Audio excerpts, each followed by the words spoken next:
Hi, everybody, and welcome. I am here today with Honorable Stockwell Day. For over 25 years, he has been at the forefront of public policy development at the federal, provincial, and municipal levels of government. During his career, he has served as entrepreneur, community leader, and educator. He's a member of Alberta legislator, a member of parliament, a high profile provincial and federal cabinet minister, and Canada's leader of Her Majesty's official opposition. At every stage, he has worked tirelessly to advocate for Canadians and sought to represent the values and principles that were instilled in him from his grandparents, parents, and his community. He later served in Alberta's cabinet, holding a variety of senior roles. He has appeared weekly on CBC News Network's Power and Politics and is a regular commentator in national and international media. He holds an honorary doctorate, Law and Advanced Democracy and Human Rights from St. Petersburg University, and an honorary doctorate from Trinity Western University. Thank you so much for joining us today, Mr. Day. Great to be with you. Thanks. Of course. And so I would love to get us started today by introducing you a little bit to our listeners who might not be familiar with your work. Can you talk a little bit about kind of how you came into your positions of leadership and politics and what first got you interested in that? Well, that's an interesting question because I wasn't intending to many years ago leap into political life. Um, we were living in, my wife and I were living in Alberta at the time and starting to raise a family and looking at educational alternatives or opportunities for our kids. They were getting ready to, school age. And there wasn't much in terms of alternatives in those days, way back, before electricity was invented. And it was in looking around that we saw there needed to be a broader area of choice for parents and working with other groups and putting together a few different associations to interface with government. We actually started having meetings with government. The premier at the time was Premier Lougheed, and he and his government were very open to choice in education. Through that, the Alberta government developed a system of, some people might call it charter schools, but where different levels of alternatives would be available to parents. And so there was an independent school association started, and there was a Christian school association. There was also a school for Jewish education.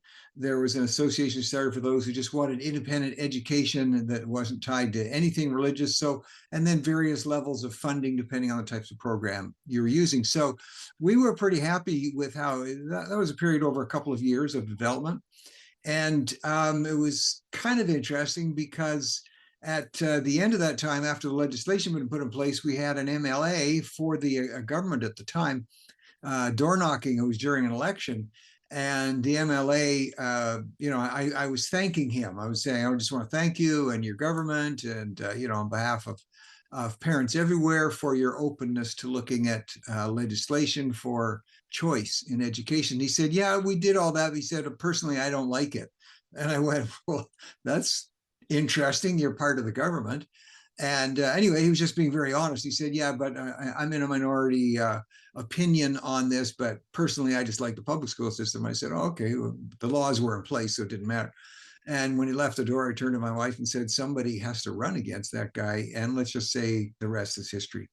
I eventually got elected in provincial politics in Alberta, and I did that for, as you've faithfully recorded there, for about 14 years. Finishing up there as Minister of Finance for the province of Alberta. And then there was a lot of feeling across the country that politically there needed to be a united small c conservative party. Things were split federally at the time. There was a party called the Reform Party of Canada, and of course the Federal Conservative Party. I'd never been a member of the Reform Party, but provincially I'd been a member, of course, of the Progressive Conservatives. So a lot of people started working together. We put together momentum to bring those two parties together, the Reform Party of Canada and the Progressive Conservative Party of Canada. So the Reform Party agreed to dissolve. And then there was a leadership race for the head of the new party, which was called the Canadian Alliance. I was honored to win that leadership race. And then we went right into an election with against Jean Chrétien. We gained a few seats. I became leader of the official opposition, and there was ongoing political wars. Eventually, Stephen Harper became leader of the Canadian Alliance, and he was able to successfully put together the final touches to crater the Progressive Conservative Party of Canada, mold it into the Conservative Party of Canada. And then, as I already said, the rest is history. We went on to, under Stephen Harper's leadership, to form government. Wow, that is an absolutely incredible journey. And I'm curious as to what did you find to be one of the most unexpected, maybe leadership challenges that you faced in your as your political career developed and as you were bringing all these people into the Conservative Party? We had always found and always known that dealing with media, because, first of all, is always exciting, but always a challenge, especially when you are in a democracy and you want and you fight hard for, as I did, freedom of the media. So what I've found over the years, you go from municipal media to provincial to federal, and the larger the jurisdiction gets, you'll find, interestingly enough, so this is just until recently with all of the choices that are available on the internet, but media became you start to be realized the further media, they talk about, the further a politician gets away from his or her home, um, the more difficult they can be in terms of really getting a sense of what's going on the ground. It's the same in media. I found that, and I think it's true possibly in a lot of countries, that in the capital city, which in this case is Ottawa, they're much more distant from the various writings and people they're reporting on. And interestingly enough, mainstream media gets much more entrenched in their own and influenced by their own particular worldview. And they see all events and all people through that world view. Then, as you taking back in the opposite direction, you get more provincial. So you got media in a provincial capital, or even then look at a city by city basis, because the media in those jurisdictions are closer, let's say, to where the action is, are closer to the people themselves. They're living in the same neighborhoods. They're going to the same minor hockey league games. They're shopping in the same supermarkets.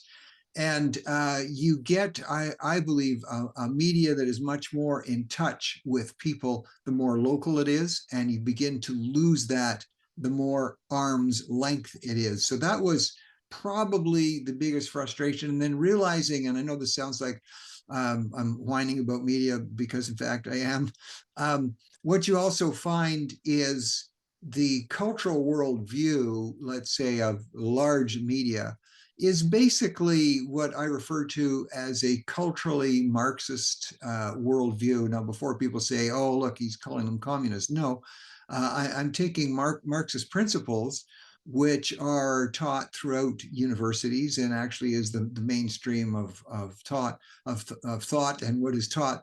So that would be covering everything from Marxist principles economically means less focus and less appreciation for the private sector, for private property, for smaller entrepreneurs, much more leading to the state being in control of everything.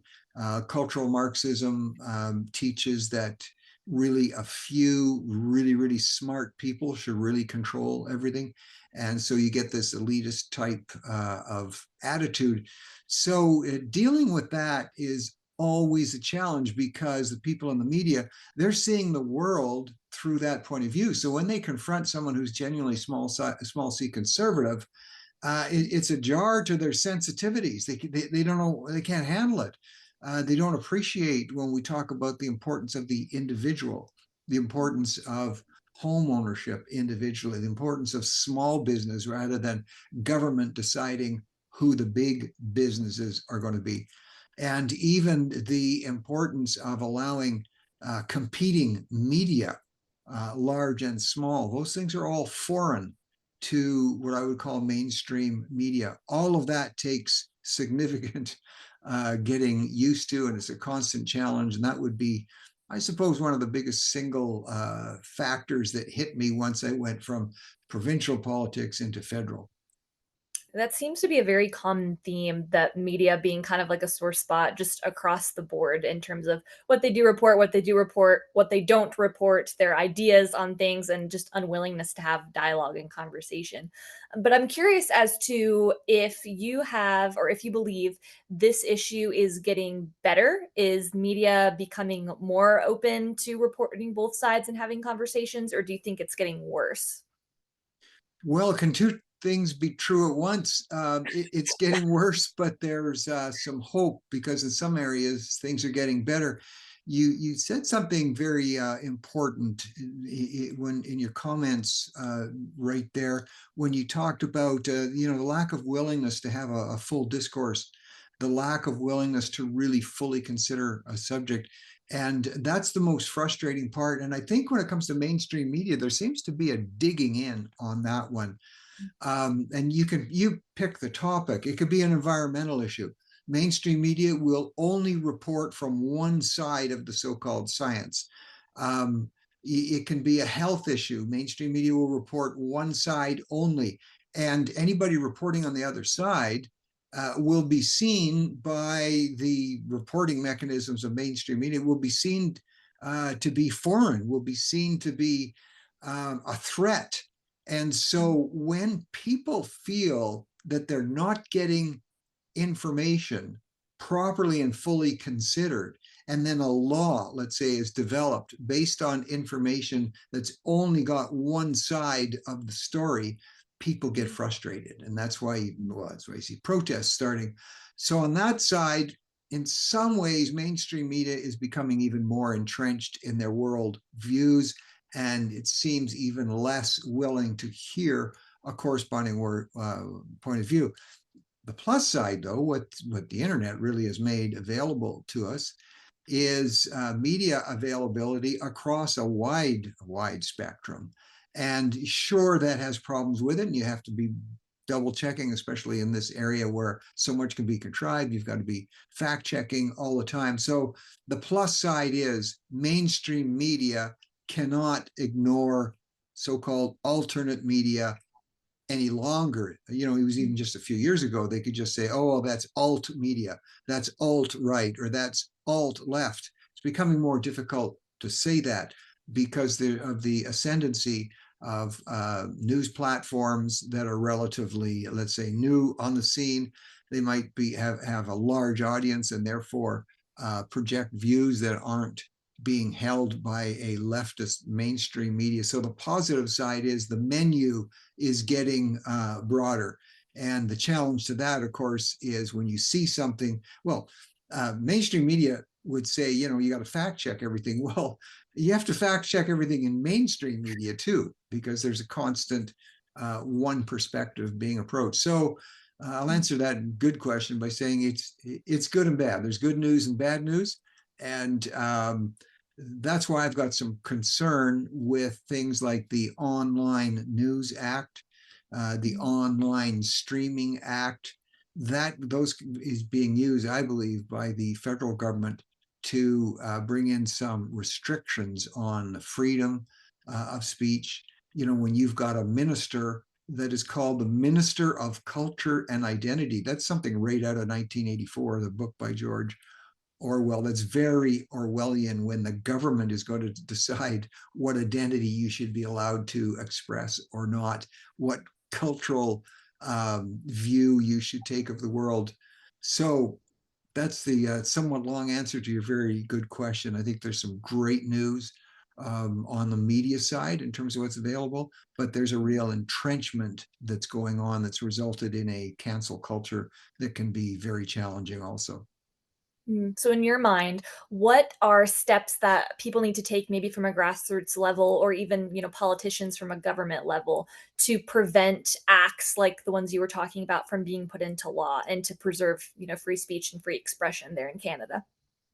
Yeah, well, there has to be a recognition whenever, like I have a small podcast or broadcast. I'll shamelessly announce it day to day, Stockwell Day or stockwellday.com.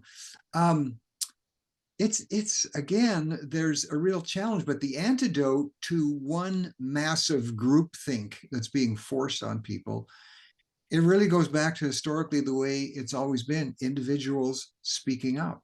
And you have to develop an immunity to the journalistic vaccination that I call cancellation.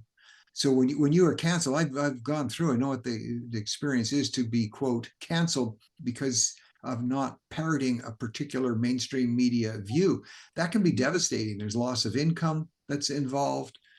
For a while, it can affect the types of sources you get to go to and places you go.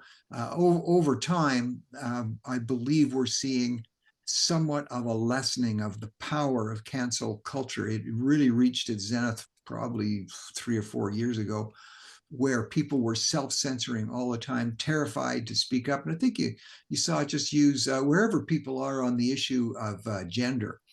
Um, Whoever would have predicted the day that you could be canceled, lose your job, lose your vacation by saying, don't, I think there are just two genders. I think it's male and female. Um, if I had told you 10 years ago that you'd be fired from your job for saying that, they'd say you're a conspiracy theorist. That will never happen. But in fact, that's a very strong area of cancellation culture. And again, it goes back to this example of people not being willing to even discuss the issue. So, in answer to what do we do, not just on issues like that, but just in general to get voices heard, you have to be willing to speak up.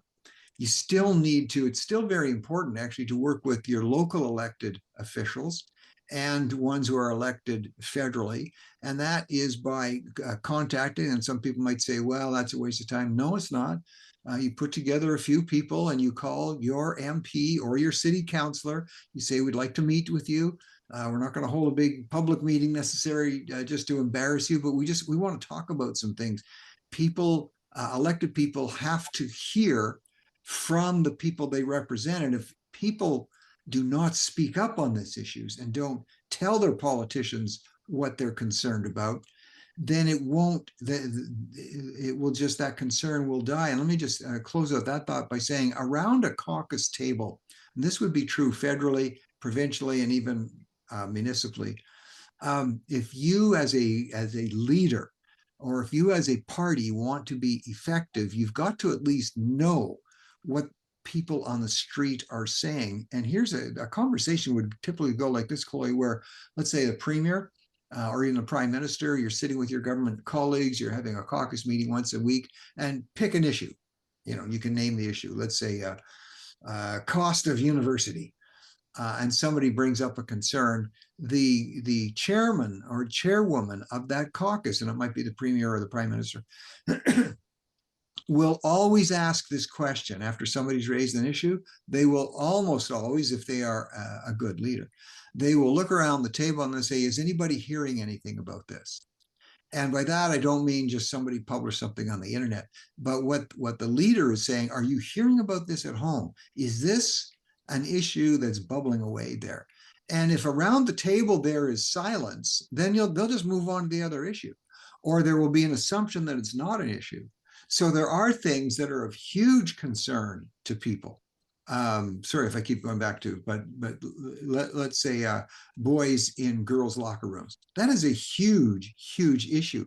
But people are terrified to speak about it because they think they're going to be called haters. So they don't inform their local or their provincial or federal politicians. And then the question comes up, well, we see there's some some extremists out there raise the issue. Anybody hearing about this in their constituents? If the answer to that is no, they move on to the next issue. They assume that it's just not a problem. Some people will say, taxation is too high, and that'll come up at a caucus meeting. They'll say, anybody hearing? And if small businesses who are leaving, let's say a province, or leaving the country because of levels of taxation, if the constituents don't report that on up the line, then again, that'll come up and say, well, anybody hearing? Is there anybody really complaining? Are there small business people? Are their taxes too high? And if there's no, then if nobody raises a concern, it moves on to the next issue.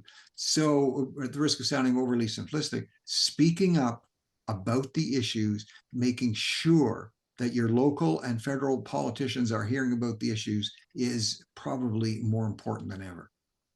Absolutely. And this is honestly a great segue into kind of talking about the conference and ultimately what reclaiming is trying to achieve is to equip people to be able to go home and have those conversations on a day-to-day basis on a grassroots level. And so I'm interested to hear kind of from you, why are you interested in coming on board as one of our speakers and what makes you excited about the potential of this conference?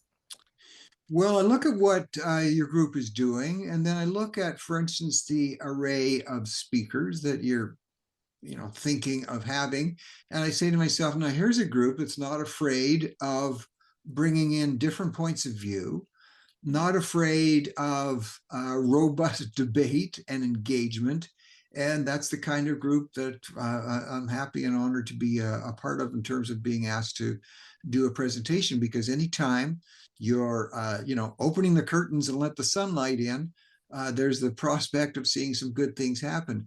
And we unify, if that's the preferred terminology, is not afraid to challenge the status quo, whatever it might be. Yes, labels are important. There's people on the left, there's people on the right, but having the courage and actually caring enough about our society to raise the issue is a clear theme of the group and a reason I'm happy to be part of it. Wonderful. Well, we are very excited to have you join us this year. And to our listeners, if you are interested in taking place in these conversations that we will have the opportunity to have here in just a couple weeks, I encourage you to check out our website, weunify.ca, where you can see all the details, purchase tickets, and look at our incredible list of speakers there. You do not want to miss out. Honorary Day, thank you so much for your time. Great to be with you, and all the best in all your ongoing endeavors.